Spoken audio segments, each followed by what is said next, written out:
Y bueno, la verdad que me encanta cómo hemos empezado la reunión porque va todo en concordancia a lo que quiero compartir esta mañana. Y le he pedido a Israel que por favor me pusiera una imagen que me gustaría que estuviese ahí durante el desarrollo del sermón y que de alguna manera es esa contradicción que hay dentro de la misma vida cristiana, ¿vale? En cuanto a fe y razón. Y sin más, decir también que esto también en parte es como resultado de los estudios que hemos estado dando los viernes últimamente. Y bueno, yo espero que de verdad, como bien se ha orado, que sea de bendición para todos. Y nada, que el Señor haga lo que tenga que hacer en nosotros.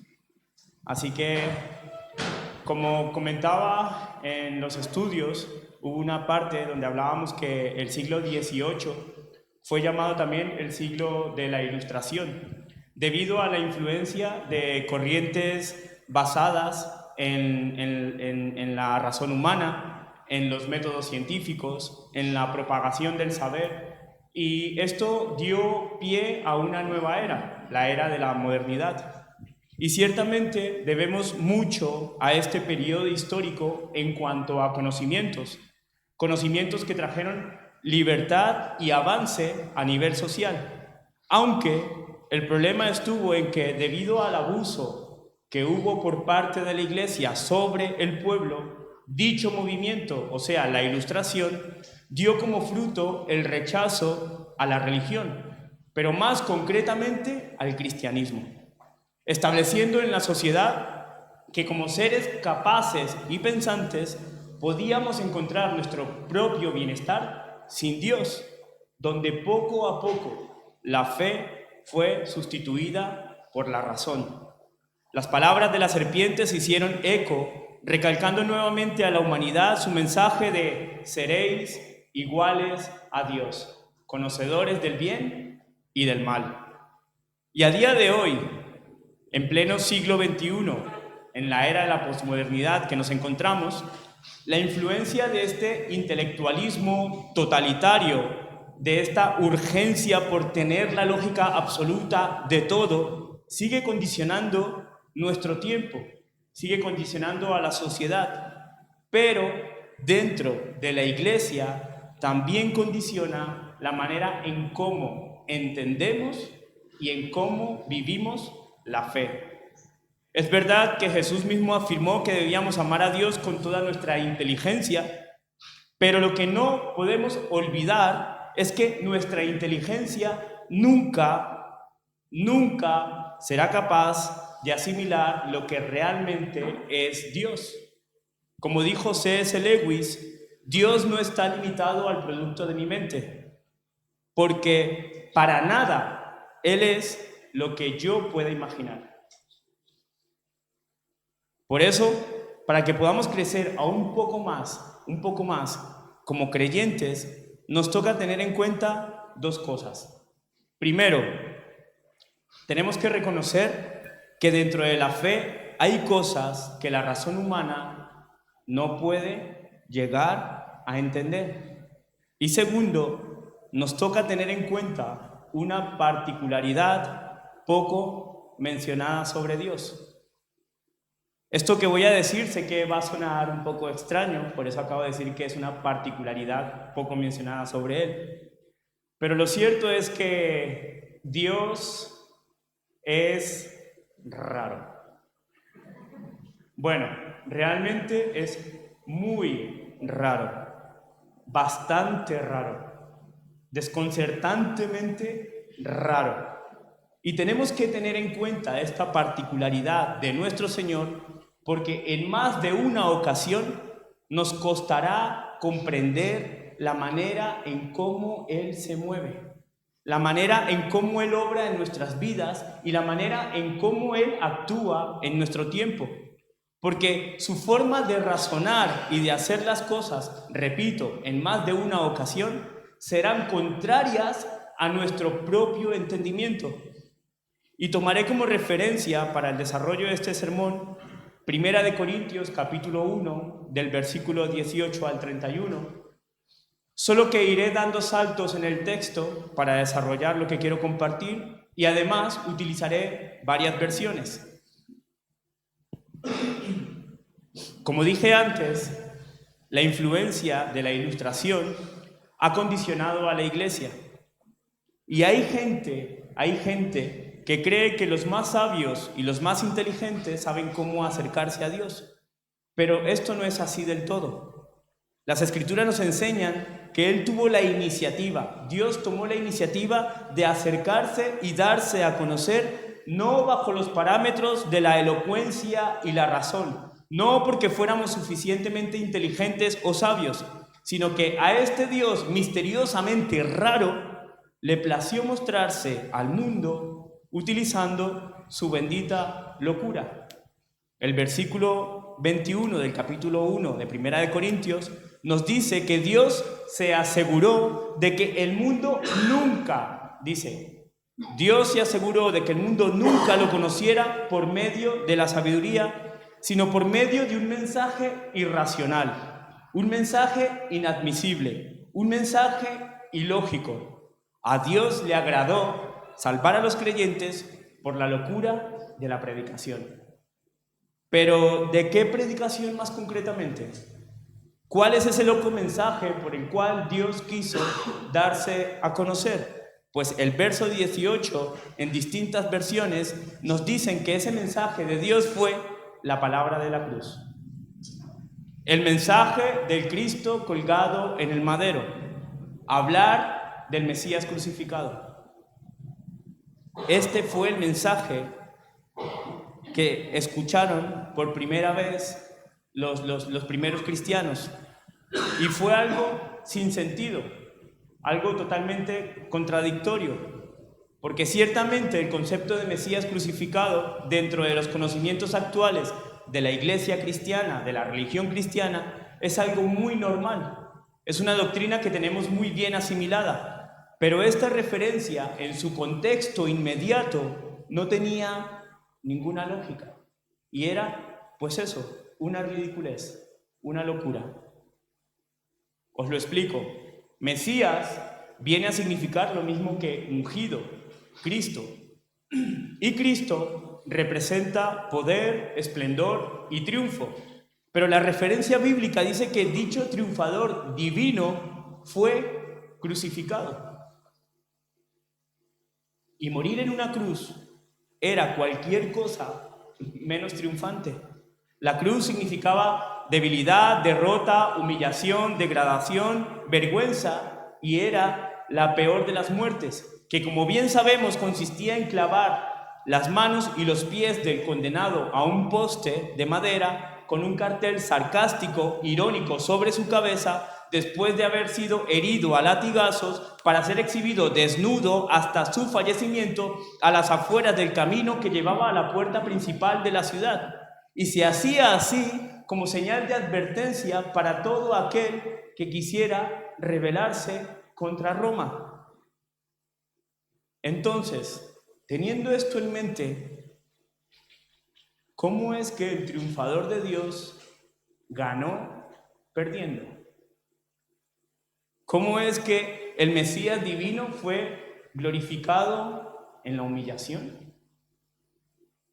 ¿Cómo es que el ungido del cielo venció la muerte muriendo en un madero? ¿No es esto contradictorio y sin sentido? Pero me encanta cómo es Dios, la rareza de Dios.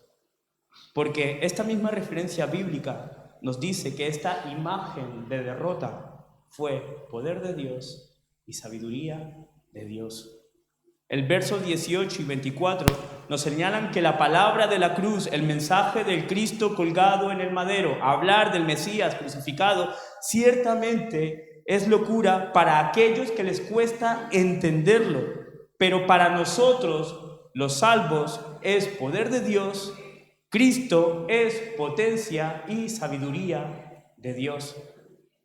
En otras palabras, Cristo en la cruz nos enseña que la lógica de Dios es de un orden completamente diferente al nuestro.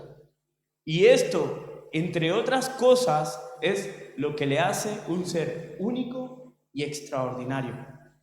Porque si no es así, que alguien me explique, si Dios es el Todopoderoso, al que ni siquiera el universo puede aguantar ni sostener, porque Él es quien le sostiene, ¿cómo es que entonces fue puesto en un pesebre?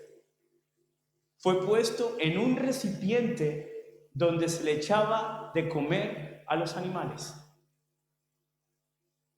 Que alguien me lo explique.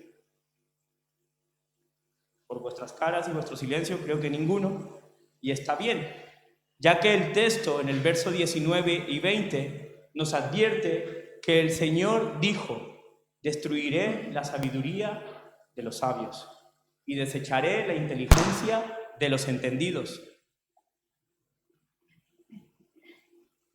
Y luego el Señor sigue diciendo y nos hace una serie de preguntas. ¿Dónde está el sabio? ¿Dónde está el escriba? ¿Dónde está el filósofo? ¿Dónde está el experto en la escritura? ¿Dónde está el disputador de esta época? ¿Dónde están los especialistas en debates de este mundo? ¿Dónde está la gente que cree tener todas las respuestas? ¿Acaso no aturdió la sabiduría de este mundo el Señor? Pues vaya que sí. Dios aturdió, desorientó, trastornó la lógica de este mundo, haciéndonos ver que en su locura Él es más sabio que todos los hombres y las mujeres de este sistema. Y de la misma forma, en su debilidad, Él es más fuerte que todos y que cualquiera. Dios es aquel que no está limitado al producto de nuestras mentes, porque para nada Él es lo que podamos imaginar. Ojo, quiero aclarar esto. Este sermón, este mensaje, no es un llamado a la ignorancia, ni mucho menos a tener una fe sin fundamento. Compartía el viernes que la fe sin fundamento no es fe, es ignorancia, ¿vale? Quiero que esto se quede claro. Esto es un llamado a vivir una fe sencilla. Esto es un llamado a reconocer que por muy listos que seamos, nuestra inteligencia es finita y limitada. Esto es un llamado a callar la mentira de la serpiente que nos sigue diciendo una y otra vez que seremos igual a Dios. Esto es un llamado a entender que la religión de la lógica, impulsada por este sistema, nunca será capaz de responder quién es Dios. Esto es un llamado a mostrar un respeto ante un Dios desconcertante y a su vez maravillosamente raro. Y quiero insistir en esto. Tenemos que considerar esta particularidad de nuestro Señor, ya que en más de una ocasión nos costará comprender la manera en cómo lo conocemos. Nos costará comprender la manera en cómo Él obra en cada uno de nosotros, en cada situación, en cada circunstancia y en cada tiempo. No te apoyes en tu propio entendimiento, dice la palabra. Cuidado con la tendencia de decirle a Dios cómo debe obrar. Cuidado con la soberbia de tu propia razón. Cuidado, listillo y listilla evangélico, con pretender ser Dios. Porque si es así, entonces respondedme. ¿Dónde estabais cuando Dios puso los cimientos de la tierra? ¿Quién de vosotros decidió las dimensiones y extendió la cinta de medir sobre el universo? ¿Quién puso la piedra principal mientras las estrellas de la mañana cantaban a coro y todos los ángeles gritaban de alegría? ¿Quién sujetó el mar sobre sus límites y lo cubrió de nubes? De los que están aquí, ¿quién ha recorrido las profundidades del mar? ¿Quién de vosotros ordenó alguna vez que apareciera la mañana? ¿Quién ha hecho que la luz se extienda hasta los confines de la tierra para apagar la oscuridad de la noche? ¿Sabe alguno dónde se encuentran las puertas de la muerte? ¿Tiene alguna idea de la magnitud de la tierra? ¿O dónde está el camino hacia la fuente de luz? ¿Quién de vosotros sabe el hogar del viento del oriente. Levantar la mano. ¿Quién de los que está aquí creó los canales para los torrentes de la lluvia? ¿Alguno trazó el sendero del relámpago? ¿Alguno hace caer la lluvia en tierra árida? ¿Sabe alguno si tiene padre la lluvia? ¿O al menos quién da a luz al rocío? ¿Quién es la madre del hielo? ¿Quién de vosotros es capaz de guiar el movimiento de las estrellas? ¿Conocéis las leyes del universo? ¿Puede alguno en su sabiduría contar las nubes? ¿Puede alguno echar la presa para la leona y saciar el hambre de sus cachorros? ¿Da alguno la comida a los cuervos cuando sus crías andan errantes con hambre? ¿Sabe alguno cuándo dan a luz las cabras salvajes? ¿Acaso es vuestra sabiduría la que hace que el halcón vuele hacia el sur? ¿O es vuestra ciencia la que ordena al águila hacer su nido en las cumbres? ¿Quién de vosotros da intuición al corazón e instinto a la mente? Tenéis la capacidad de escudriñar el pensamiento de toda la humanidad. ¿Alguno bajo su inteligencia es capaz de condenar a Dios para justificarse? ¿Alguno de vosotros le dio primero algo al Señor para que el Señor sea vuestro deudor? ¿Quién de los que están aquí se atreve a pedirle cuentas a Dios? ¿Dónde están los que creen tener todas las respuestas? ¿Dónde están los que razonan constantemente el obrar de Dios? ¿Dónde están los listillos evangélicos que saben cómo acercarse al Señor? Por vuestras caras y vuestro silencio, entiendo que solo nos queda responder de la misma manera que respondió Job cuando Dios le hizo estas preguntas. He aquí, somos pequeños y solo podemos reconocer tu gran poder.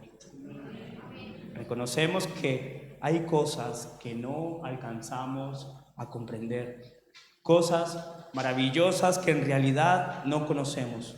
Por eso, de ahora en adelante, te preguntaremos y tú nos enseñarás.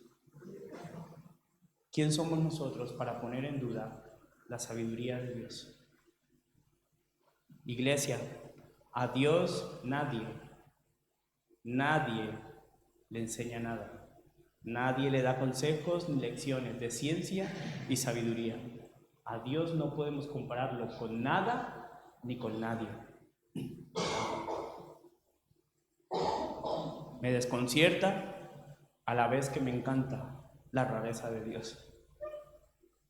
Porque a pesar de que nadie puede igualarse a Él en ciencia, razón, inteligencia, sabiduría y conocimiento, es curioso que a Dios le agradó salvar a los creyentes no por la elocuencia de la lógica y el entendimiento, sino por algo contrario a la razón. Y tal vez por ese motivo es que la palabra nos indica que sin fe es imposible agradar a Dios. ¿Lo estáis entendiendo? Él se agradó en acercarse así y Él se agrada cuando nosotros lo hacemos así también. No es cuestión de nuestra capacidad intelectual, sino de la fe en la autoridad del loco poder de Dios. El verso 26 nos dice: no olvidemos lo que éramos cuando Dios nos eligió, ni sabios, ni poderosos, ni gente importante. Y aunque los sabios de este sistema crean que somos tontos, recordemos que Dios nos eligió para convertir en nada lo que este mundo considera importante, o sea, para deshacer lo que es. Recordemos que Dios nos eligió para que los que se creen que lo saben todo entiendan que no saben absolutamente nada. Recordemos que Dios nos eligió a nosotros, los débiles, los despreciables y los de poca importancia, para que los que se creen muy significativos se den cuenta de que en realidad no lo son. ¿Y sabéis por qué lo hace así Dios? bajo los parámetros de su bendita locura, para que nada ni nadie jamás pueda jactarse ante su presencia. Amén. Nadie está por encima de Dios. ¿Quiénes somos nosotros para poner en duda su sabiduría? De ahora en adelante te preguntaremos y tú nos enseñarás. Iglesia, acerquémonos a Dios con reverencia, ofreciendo lo que somos y reconociendo nuestra pequeñez, pero también reconociendo nuestra debilidad. Y dejémonos sorprender en nuestro día a día con Él. Dejémonos sorprender en nuestra relación con Él. Dejémonos sorprender en nuestra experiencia con Él. En medio de nuestra inteligencia, tengamos en cuenta que su naturaleza está llena de encanto y fascinación y que de alguna manera estaremos siempre alcanzándolo y perdiéndolo. Porque de eso, escuchadme, de eso se trata la vida eterna, de que le conozcamos al único y verdadero Dios y a su Mesías crucificado. O sea, aquel loco mensaje en la cruz lleno de contradicción que nos ilustra y nos sigue ilustrando 21 siglos después que Él es 100% Dios y 100% hombre. Que Él es vida, pero que también es muerte. Que Él es fuerte, pero también es débil. Que Él es rico y pobre. Que es rey y plebeyo.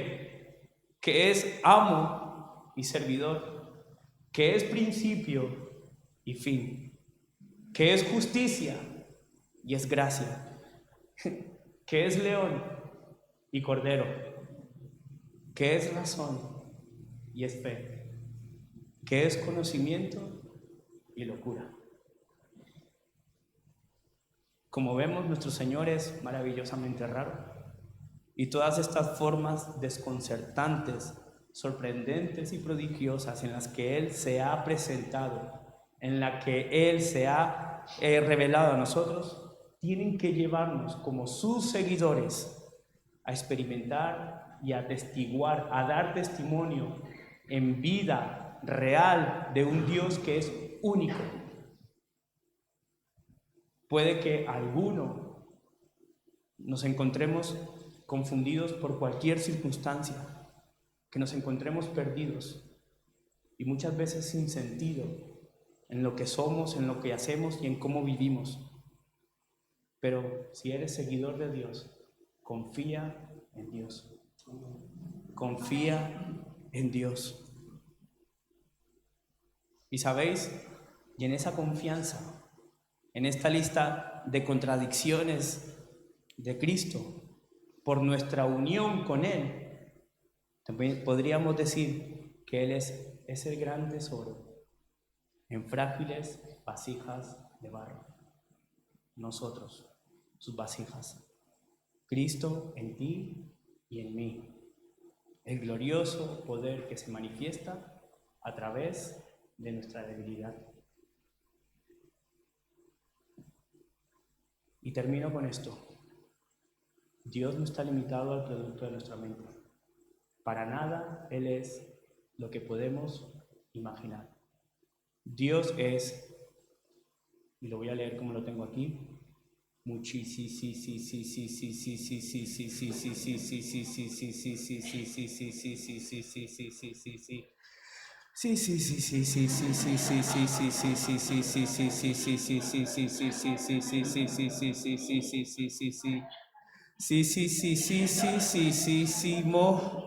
más.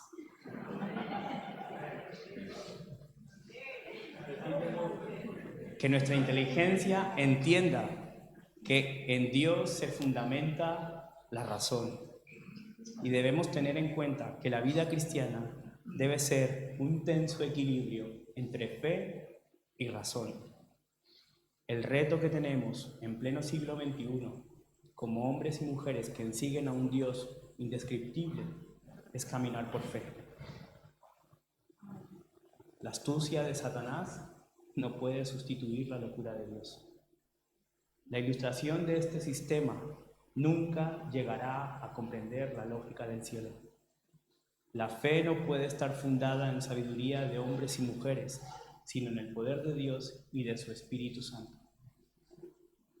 En esa sabiduría que sobrepasa todo entendimiento, todo entendimiento. Y recuerda, iglesia, que en más de una ocasión ganarás perdiendo.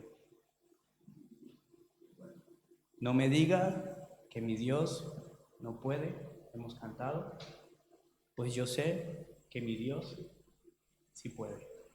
Amén. Así que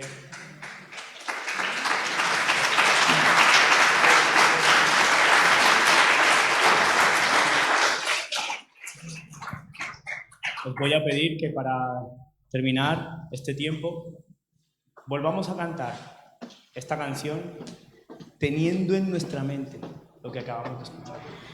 ¿Vale? Cantemos con entendimiento. Amén.